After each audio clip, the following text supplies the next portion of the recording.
At 4:43 a.m.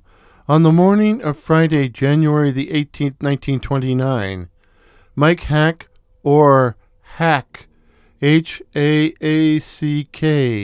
a 27-year-old farmer, was hanged at the Regina Gaol for the murder of George Edey near Duff, Saskatchewan on May the 2nd, 1928.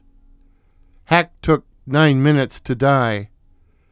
George Edey had been reported missing on May the 7th, 1928, and the following day his body was found under his farm's manure pile. He had been bludgeoned to death.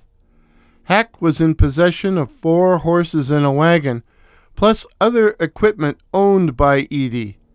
Haack claimed to have paid $851 for the lot and produced 2 receipts, which appeared to have been forged.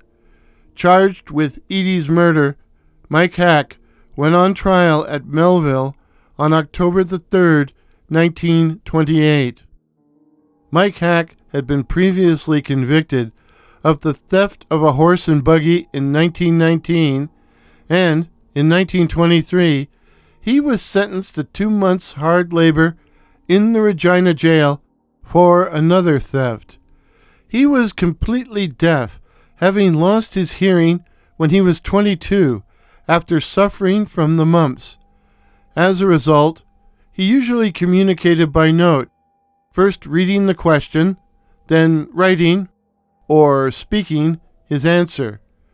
During his 3-day trial, all the evidence had to be written and transcribed by a team of 4 court reporters, then passed to Haack so he would know what was going on.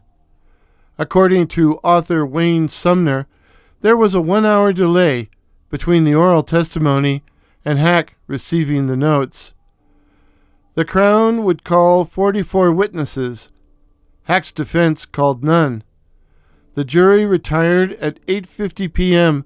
on the evening of Friday, October the 5th, and returned at 10:35 p.m., and while the case against Haack was entirely circumstantial, they returned with a verdict of guilty. There was no recommendation of mercy. Haack spent his final days reading the Bible and writing a series of farewell letters. At 2 a.m. on the morning of his execution, he ate a hearty last meal of meat and potatoes, vegetables, coffee, and bread. He had no last words. His hangman was Arthur Ellis. On a side note, one of Haack's last letters was written to William McGill, a condemned sex killer held at the Regina Gaol and whose case has been covered on this channel. Mike Haack was buried in an unmarked grave in the old Regina Cemetery, but not in Potter's Field.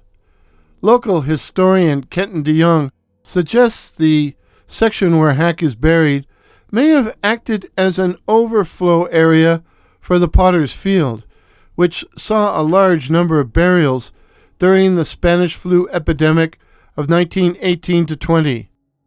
According to Kenton, 2 other people are buried in the same plot as Mike Haack: Myrtle Bone, aged 1 hour, and Frank Zoo, aged 1 month. All 3 died in 1929. As Haack's brief funeral was conducted by his spiritual advisor, Lutheran minister C.T. Wettstein, I wonder if the plot where he is buried was used as a communal grave by the Lutheran Church. The primary source for today's video is the book Prairie Justice, The Hanging of Mike Haack by Wayne Sumner, who believes that Haack was guilty but should not have been hanged. I will be reviewing Sumner's book in an upcoming video. All other sources are listed in the description. If you enjoyed today's video, please drop a like, comment, and consider subscribing to The Gallows, where we explore Canadian murder cases which ended on the scaffold.